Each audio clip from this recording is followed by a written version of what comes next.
epístola de Paulo aos Coríntios, capítulo 15, e versículo 57. Aleluia.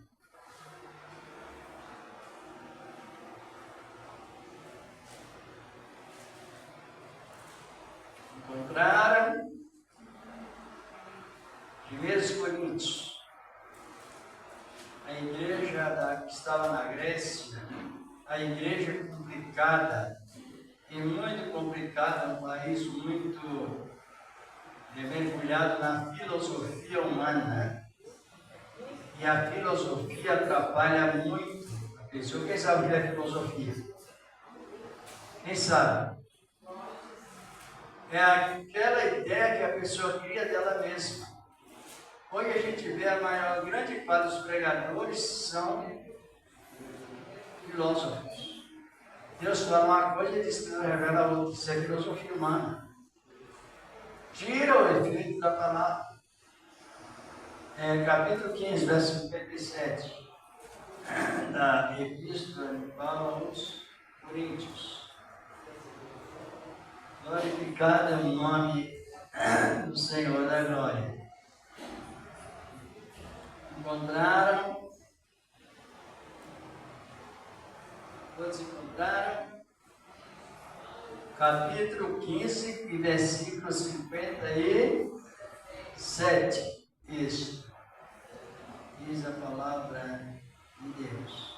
Mas graças a Deus que nos dá vitória por nosso Senhor Jesus Cristo. Pode sentar, irmão. Ora, por que Paulo está falando isso? Qual o sentido que ele traz esta palavra? Que ela é tão religiosamente dita, mas aonde está esse sentido? Essa é a questão. Por que ele disse isso? Porque ele conhecia a época que estava vivendo. E vitória é uma demonstração de alegria. E esta demonstração de alegria só pode haver se a pessoa estiver isenta do pecado.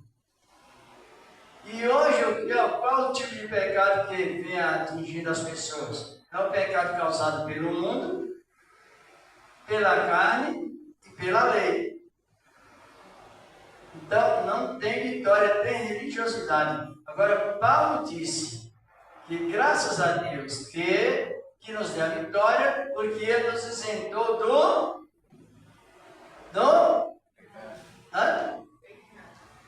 pecado. Pode analisar com segurança. Nos isentou do pecado causado por qual tipo? Pelo maligno, pela lei ou pela carne? Então a definição ela não pode ser emocional, precisa ser dentro da razão. Volta ao versículo 56. Quem quiser ler aí, lê para. Aí lendo o capítulo 57. Do capítulo 15 de 1 Coríntios, versículo 56. Olha, o aguilhão da morte é o pecado, e a força do pecado é a lei. Agora, como que o cristão vai saber se ele está na graça ou na lei, se não tem um pouco de conhecimento sobre a lei? Por isso que vocês estão compreendendo ou não? Agora ele diz, graças a eles trazendo essa expressão, que o aguilhão do pecado é a morte. Já está compreendendo? E a força do pecado é Por quê? Se vamos compreender que se nós não tivermos cuidado, qualquer sensacionalista, qualquer emocionalista, ele faz a igreja pular, sapatear, rodar, rodopiar e depois ficou no zero. E a emoção é terrível. Se não, aqui a palavra está dizendo, quem está na lei está na força do... Mas como que eu sei que como eu saberei se não estou na lei? Qual a lei que a Bíblia está falando aí? A lei dada por Moisés. Nós tivemos um comentário, foi na outra segunda, que Israel foi uma nação formada debaixo da graça isenta da lei. Isso a promessa feita a Abraão até a saída do Egito e chegada ao Monte Sinai. Por que a lei? A lei, irmãos, presta atenção, é importante. Lei, sabe o que é uma lei? É você pronunciar diante de Deus o eu. São conceitos da lei. Você não vê que na lei, quando a pessoa fazia um voto, o que acontecia com ela? Ela assumia compromisso com o pecado. Lei. Porque os lábios pronunciou que ele iria fazer. Isto chegou a procurar para quando está convivendo na palavra. Vamos prestarmos atenção na palavra para que a gente sinta um culto de ensinamento como culto de cura, verdadeiro culto de cura divina. Que a irmã está procurando para o irmão alimentar também. Quando Cristo pregava, qual eram as primeiras expressões que ele usava na sua pregação? Ele pregava geralmente sentado, para poucas pessoas ou para uma grande multidão. Ele sempre se assentava para pregar. Já leram isso? Não? Sabia, não? Sabia? Isso está em 8 de João, outros lugares, né? Então, analise bem. É necessário chegar ao conhecimento da igreja, porque é a doutrina padrão do Espírito de Deus. E quando Deus chamou Abraão, Deus entregou a Abraão o quê? A lei ou a graça?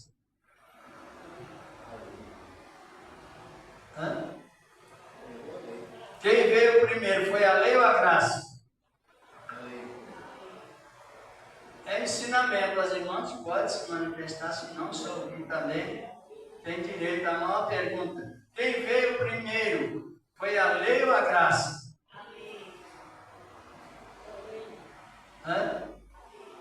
A lei. Mas a Bíblia responde que foi a graça. Por isso que é bom nós estarmos bem avaliando a palavra. Vamos ver aqui mesmo em Gálatas, irmão. Gálatas 3,17. É um trabalho muito rico, e agradecer aos irmãos em Cristo. Não é porque eu estou aqui, é porque, com consideração por meio da palavra, é demonstração de espiritualidade. Gálatas 3, versículo 17. Se alguém quiser ler, pode operar.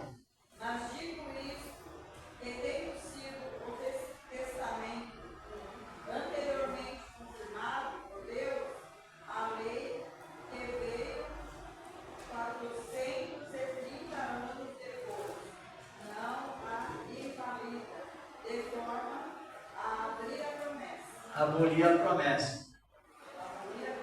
Isto. O que é que Paulo está referindo aos membros da época? Que ele estava muito confiado na lei. O irmão encontrou em Gálatas 3,17. Fala a palavra dele, estava muito confiado na lei. Só que o fundamento de Deus para a comunidade é um jugo leve que a humanidade pode suportar até com alegria. Mesmo em meios altos e baixos da vida, mas a humanidade, Deus chama a humanidade para colocar um jugo pesado ou leve. Pode responder que está na Bíblia, não está lá em... É bem conhecido, Mateus 11, 28.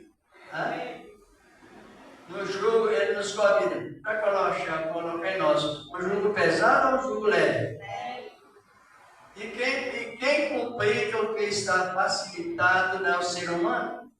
Quem complica o jugo leve para o jugo pesado, para aquela série de regimes religiosos, é o ser humano. Esse ato de estar sempre em contramão com a palavra de Deus. Então veja bem, quando Deus chamou Abraão,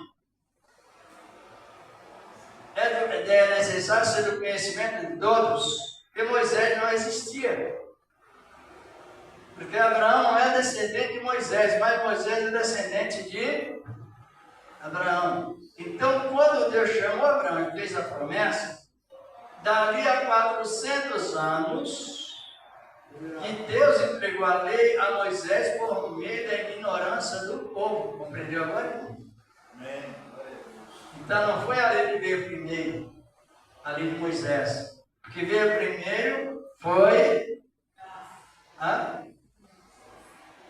a justificação por Deus antes da pessoa ter feito qualquer obra. Então veio a justificação por Deus como exemplo do ministério de quem? De Abraão. Mas Abraão estava com 75 anos e estava com 65. Então era um casal de idosos. Aí Deus chama o casal, Abraão, e faz a promessa juntamente com Sara, que dos lombos de Abraão surgiria uma grande nação. Só que a promessa fora feita de quantas pessoas?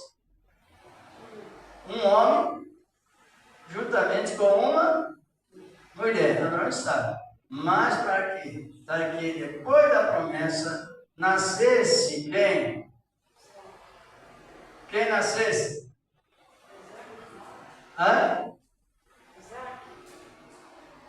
Nascesse Isaac da promessa. Aí não era lei. Era lei, mas sentido moral.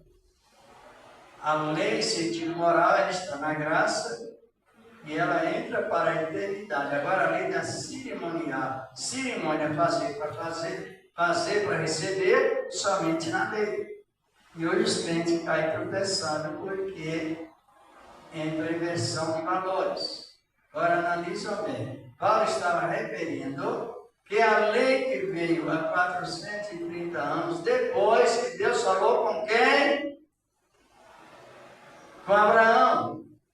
Lá para o Egito desceu a cerca de 65 almas, 76, de acordo com a variedade cronista. Mas ali debaixo da promessa de Deus. Vocês sabiam que Deus nunca nos convida para colocar jugo pesado, como já disse? Tanto é que hoje se pergunta assim na palavra clássica. Segundo a época que estamos vivendo hoje, nós estamos debaixo da ira de Deus ou referente à graça de Deus e à misericórdia? Não se sabe. E tudo isso a Bíblia mostra com propriedade. Agora vamos analisando a questão da força do pecado que apoderou do povo de Israel e relacionado à promessa. Israel formou uma nação no Egito. Israel foi formada nação aonde? No Egito. Está condizendo com as palavras tanto de Estevão no capítulo 7 de Atos, quanto as palavras escritas por Moisés em Êxodo 12, verso 40, diz a palavra que Israel ficou no Egito 430 anos. Naquele período, Moisés foi adotado pela filha de Faraó. Ainda não existia lei. Existia promessa. Classificada por meio da... Irmãos, a maneira estrutural da pessoa viver em santidade é a fé que salvifica. Não é a fé em objetos, porque tudo é possível que crê, não. A Bíblia não diz isso. Tudo é possível que crê de acordo com a vontade de Deus. Não é a fé em objeto, em uma vassoura, em um papel, em uma rosa, em uma água, por fé. Então, isso são fé supersticiosa, simpatia. Mas está referindo a palavra fé salvífica. A fé que salva. Então, Deus disse a Abraão, a primeira palavra foi salvar. Sem a obra, depois veio as obras. E naquela promessa, formou-se uma nação lá no Egito. Mas quando Israel chega lá no Monte Sinai, o que aconteceu? Israel trocou a benignidade de Deus pela ira de Deus. Porque tudo aquilo que você promete fazer com a intenção de chamado promessa solene, você não tem certeza se vai fazer, se fizer você é igual a Deus, então peca. É igual lá de Deuteronômio 23, 21, diz a palavra. Quando a Deus fizer algum voto, não tardarás em pagar, porque certamente o Senhor teu Deus requererá de ti e em ti haverá pecado. Quando o pregador quer ameaçar a igreja de pecado, ele usa o Antigo Testamento que já morreu. Então isso é perigoso demais. E as pessoas, na simplicidade delas, elas creem nisso. É melhor, com tudo que você for fazer, faça com permissibilidade. Se você não cumprir, também não pecou. A graça ensina desta maneira. Agora a lei é ameaçadora. Ela é ameaçadora. Mas o que nós estamos referindo é o que veio por último, que foi a lei ou a graça. 430 anos depois que Deus falou com Abraão, a nação chega no Monte Sinai, pé do monte, e Deus expressa o sentimento que ele tinha que fazer com as pessoas. O sentimento. Primeiro, Deus disse assim, olha, capítulo 19, diz: vós teis visto que eu fiz aos egípcios, como trouxe a mim para vós ganhar. O que é que Israel viu Deus fazer com os egípcios? As pragas, o juízo de Deus pairá lá. E o que Israel viu? Deus trazer Israel do Egito até o Monte Sinai. O que é que Israel viu? Benefício sem fazer sacrifício. Hoje o que prende a pessoa, eu vou fazer para a pessoa, se a pessoa não se converter disso, corre o perigo de estar invertindo o valor. Por isso que tem que haver ensinamento. Então, a coluna de nuvens guiava durante o dia, guiava e iluminava durante a noite, sem Israel fazer campanha, sem Israel fazer sequer um propósito. Ali se chama Ministério de Investimento, que é a personificação mais clara, mais transparente que nos alegra hoje. Sem fazer sacrifício, mas crendo no sacrifício, esse sacrifício com paternidade, como eu já disse, esse Deus se agrada. E aí Deus falou: vocês prestaram atenção? Vocês foram guiados por mim, pela nuvem, iluminado pela mesma nuvem. Vocês chegaram no Mar Vermelho, o mar abriu-se, o fundo do mar ergueu e Deus secou o fundo do mar. Então Israel passou em terra e larga, não é? Mas Israel fez algum compromisso para receber um benefício? Respondam. Por que a gente faz? Compreendeu que é o perigo? Saiu o grande perigo? Chega em mar, as águas eram amargas. Moisés joga a madeira lá na água e a água se torna doce. Mistério de Deus. Israel não fez nenhum sacrifício para receber os benefícios, porque estavam referente ainda o restante da graça que já tinha ligado à lei. E assim Israel foi beneficiado sem fazer sequer um propósito. Responda, porque isso é alegria para nós. Imagina eu viver servindo a Deus de uma maneira confiante, que apenas temos necessidade de algumas coisas, a gente não vai fazer compromisso, porque o dia de amanhã, quem faz compromisso com o dia de amanhã solenemente é de natureza maligna, porque só Deus sabe o dia de amanhã. E quando o inimigo diz, não, faz aí tal dia número fechado, então ele está trazendo o conceito da serpente para Eva. Que a serpente disse a Eva, olha, Deus abençoou. Não, Deus não abençoou em tudo não, mas a Bíblia diz que Deus tinha abençoado o casal em tudo. Aí veio o inimigo dizendo, não, Deus ainda tem bênção retida. Você, para conseguir a bênção completa, você tem que fazer um sacrifício. Olha a desgraça que caiu no mundo. Olha a situação que está cada vez mais pior. E Paulo cita isso, no capítulo 11, 1 Coríntios, versículo 2 e 3, ele diz, eu temo. Estou zeloso de vós com o ensinamento, como conduzir uma virgem a saber a outra ao marido que é Cristo.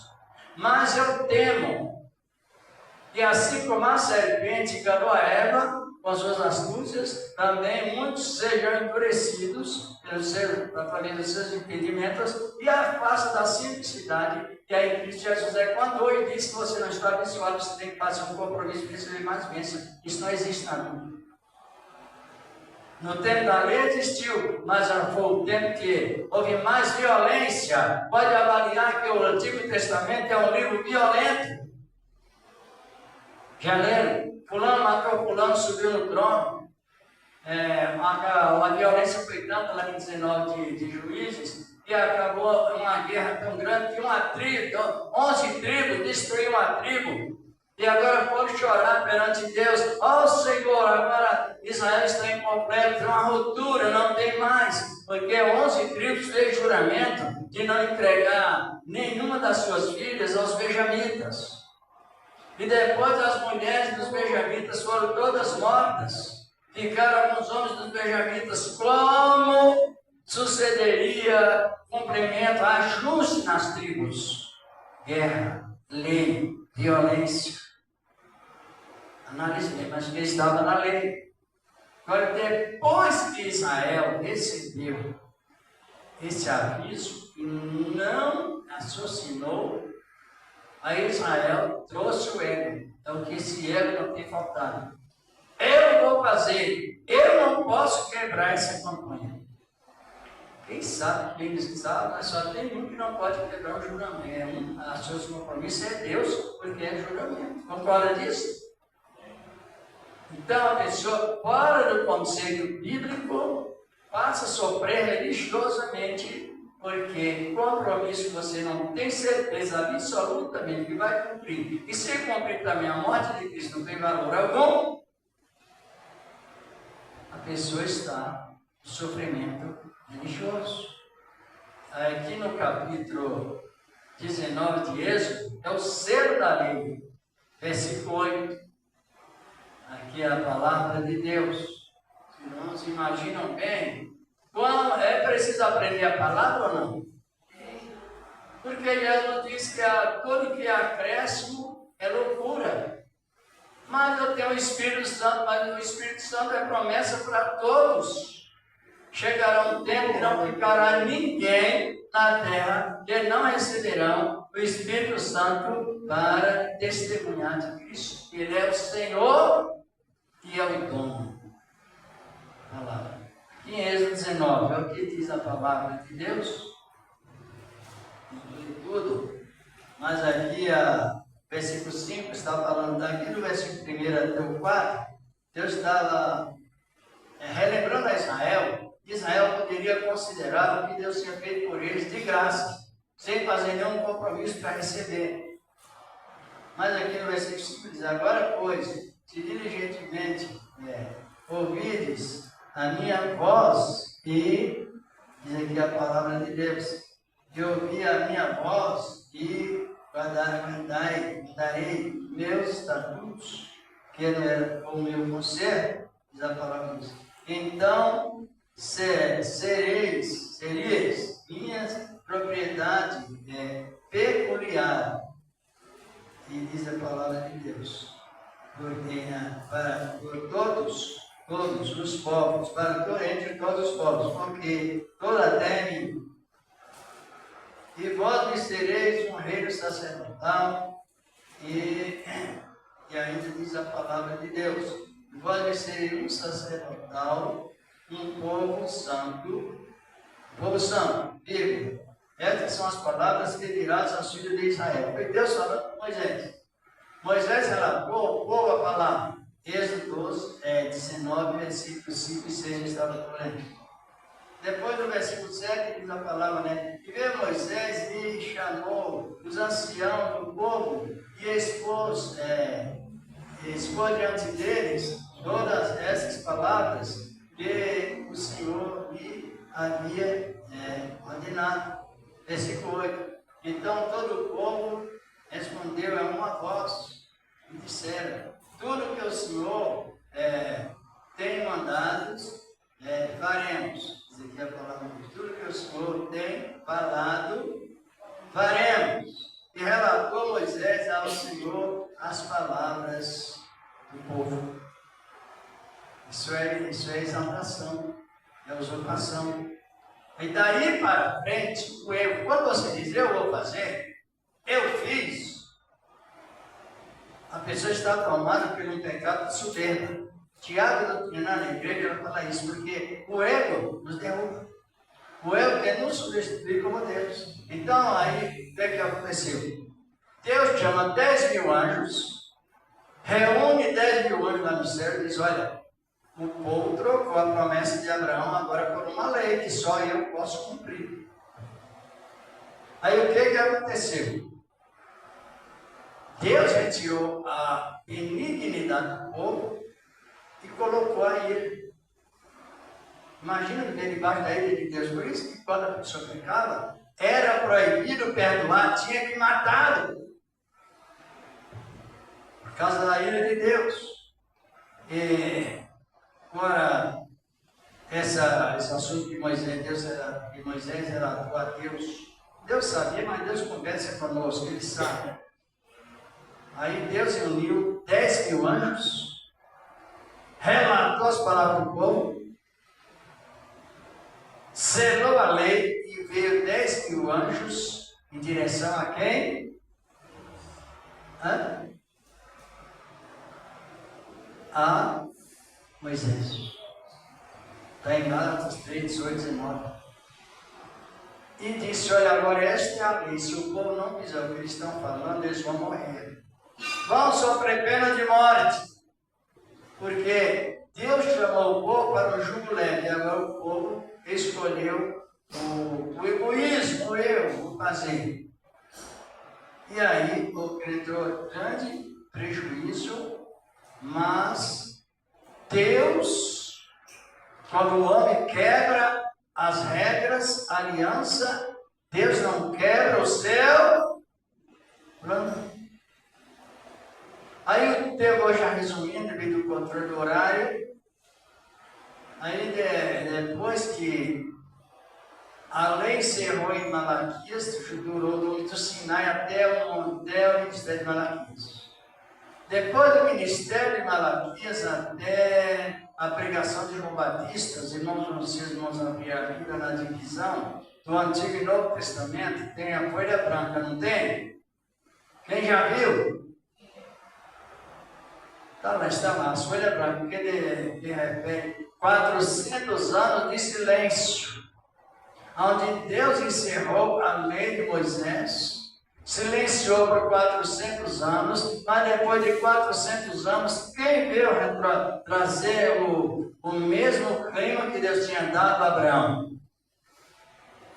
João Batista.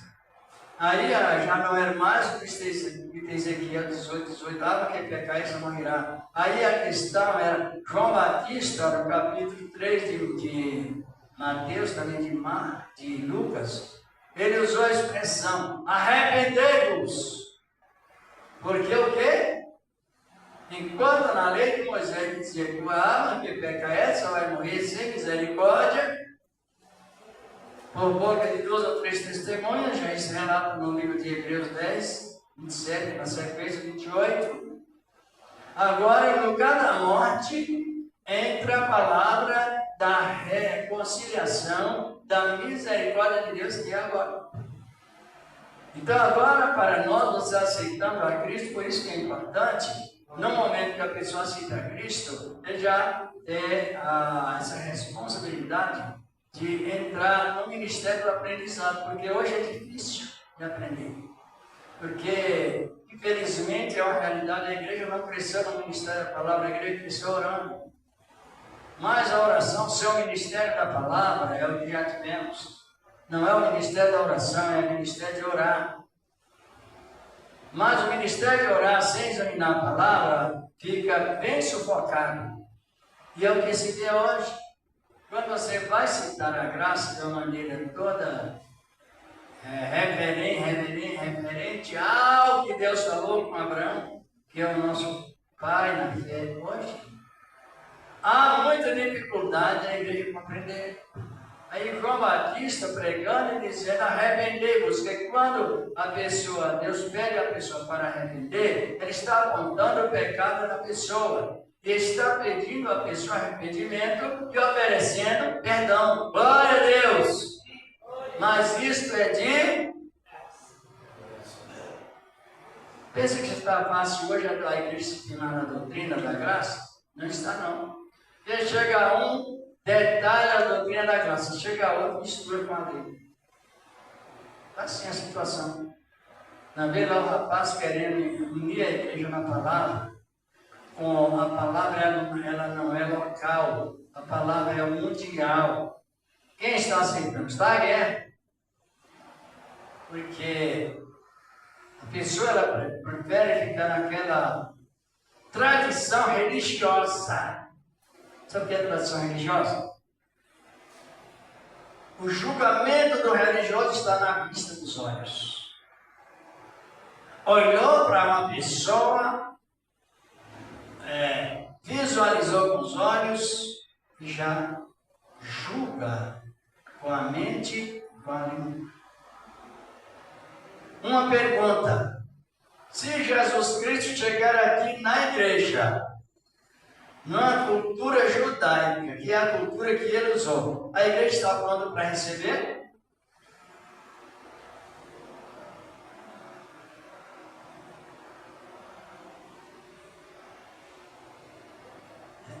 O silêncio demonstra que não sabe. E isso é um dos maiores pecados, você rejeitar Cristo visando a aparência. Veja que as coisas estão fáceis assim. Se ele chegar aqui numa cultura judaica, não vai pegar mais gilete. Viu que vocês são? Uns vai pegar gilete, outros pegam navalha, outros pegam tesoura. A doutrinar Cristo. Ele é nacional, ele tem a cultura hebraica. Sabem disso? Então é grave a falta de definição sobre lei e graça. Isso que é o assunto. Ora, que Deus continue abençoando as irmãs, os irmãos que estão respeitosamente, considerando o efeito da palavra. Porque pelo julgamento humano, pelo julgamento religioso, se Jesus chegar aqui na igreja em cultura hebraica ou judaica, a primeira coisa que muitos fazem é mandar queimar. É usar palavras que nem os anjos têm coragem de mandar Deus queimar alguma coisa, porque os anjos não dão ordem a Deus, mas hoje está assim. Totalmente o contrário. Deus falou com os discípulos: vá e expulsa. Ele não mandou, vai e manda queimar. vai e dê uma ordem para mim. Quando você está expulsando, está cumprindo ordem. Quando está mandando queimar, está dando ordem para Cristo. Aí entra o pecado da soberba. E é o que mais se vê hoje. Na cultura hebraica, ele ia entrar com aqueles vestidos, olha, barba e cabelo. Sim, mano. Barba e cabelo. É aquela doutrina, Deus fez o rosto, Satanás fez a mão. Você vai ver pecado, então é do diabo. É terrível a situação. Sim, mano. E aqueles irmãos que partiram nessa ignorância da palavra, mesmo frequentando a igreja? Enquanto a pessoa não ouve a verdade, Deus tolera a ignorância. É uma pergunta que a irmã fez, outros irmãos também têm feito. O nosso ministério começou por pouquíssimo tempo pregar a verdade da palavra. Não é verdade? A gente está aprendendo. Pouquíssimo tempo, exatamente. Pouquíssimo tempo começou a pregar a Bíblia na essência. Porque vivemos muitos anos em falácia. Só no costume trocado por doutrina. Exatamente. Que é uma inversão de valor e uma ideia que vem do paganismo. Às vezes eu choro lembrando das pessoas que partiram. Já partiram muitos. Na minha família mesmo. Eu queria que Deus tivesse misericórdia. Assim, porque eles não apresentaram a verdade. Não. Por outro lado, eles estavam com ela na mão. Mas a Bíblia fala que Deus usa uns para profetas, outros para evangelistas, outros para pastores e outros para mestres. Os que são usados na igreja, tanto irmãos quanto irmãos, para exercer o ministério de mestre, foi rejeitado. Não sei se eu sou de uma época que estudar teologia recebia punição pelo ministério. Era proibido. Eu comecei a estudar. Quem sabe o que é teologia? A palavra vem do original. Deus significa Deus. E estudo é teologia. É estudo de Deus. Estudo de Deus. Deus no original hebraico, visto como Deus, fora outros nomes, mas para você não confundir pensamento com o fundamento, então você estuda o discípulo. O capítulo 57 do livro de 1 Coríntios que nós lemos. Então ali foi aplicado um ensinamento teológico sobre Deus. Sem a explicação do texto, não tem como você pregar a palavra, não transformar num pretexto, numa imaginação humana. E é o que se deu hoje. Igual o irmão Ciro está comentando, justamente isso, aquele tempo quem estudasse era até punido. Era igual à doutrina dos padres, dos papas, dos bispos, que as pessoas não podiam estudar a Bíblia para não se tornar, na visão deles, se tornar desinformado, ficar louco. Então, na visão do princípio que surgiu, não pode estudar a Bíblia para não concordar com o membro de outro ministério. Mas quem não concorda com o membro de outro ministério está isolado da graça de Deus e não tem o Espírito de Deus. Não, eu estou dizendo. É a palavra. Vamos encerrar esse horário, mas dê uma olhadinha em Judas, versículo 19. Aí não compreendeu? Quem não gosta de outro ministério é o diabo. Compreendeu que a situação é grave? Não tem exclusividade. É um pouco junto só, um pouco só. Não tem 10 rebanhos, 20 pastores, 20 cristos. É um Cristo só. Isso. Com um rebanho só. Está compreendendo? Agora, Estou aprendendo agora e quero aprender tudo que tem. quando você discrimina outro ministério, né? Quem não gosta de outro ministério é Satanás. Sabia disso? Sabia não? Eu já li, eu já comentei com irmãos, até assim. Eu não não cumprimente irmão de outro ministério, porque ele não tem a mesma doutrina. Só quem fala, ele não sabe o que é doutrina. Não conhece doutrina. Ele pode conhecer um costume como doutrina. Ele cita lá em João, 2 João aqui, capítulo 2 João, capítulo 10, diz a palavra. Se alguém me tem convosco que não traz a mesma doutrina, não saudei nem recebais em casa. Só que, naquela época, no versículo 7, João estava combatendo contra a entidade espírita, que confessava que Jesus não veio em carne. Aí Jesus falou, se alguém traz a doutrina que nega a ressurreição, não recebais. Que Jesus não veio em carne, mas fez só em espírito, não recebais em casa, nem saudeis. Mas ali a entidade não é cristão, porque na época, já resumido, o cristão saudava por desenho. O desenho da união cristã é o peixe. E todos os pastores zelosos ensinaram os membros a desenhar peixes. Encontravam duas pessoas, principalmente em termos de perseguição. Então a saudação, a pessoa com um pauzinho ou com um dedo, na terra, na época, ele desenhava metade de um peixe. Se o outro pertencesse à mesma fé, ele desenhava a outra metade, e ambos davam as mãos com o caráter da fé cristã e a fé mundial.